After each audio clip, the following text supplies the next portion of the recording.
Trailer અને Scorpio વચ્ચે એવી ભયાનક ટક્કર થઈ કે બંને વાહનો ભડકે બળ્યા અને સ્કોર્પિયોમાં સવાર 4 લોકો જીવતા ભૂંજાઈ ગયા.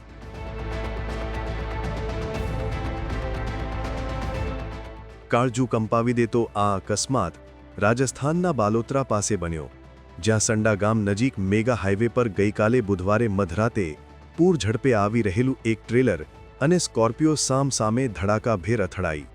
ટક્કર એટલી ભયાનક હતી કે થોડી જ ક્ષણોમાં બંને વાહનોમાં આગ લાગી ગઈ અને સ્કોર્પિયોમાં સવાર 5માંથી 4 ઘટના સ્થળે જ સળગીને ભડથું થઈ ગયા, જ્યારે એક યુવક ગંભીર રીતે દાઝી ગયો. ઘટનાની જાણ થતાં જ બાલોતરાથી આવેલી 2 ફાયર બ્રિગેડની ગાડીઓએ આગ પર કાબૂ મેળવ્યો હતો.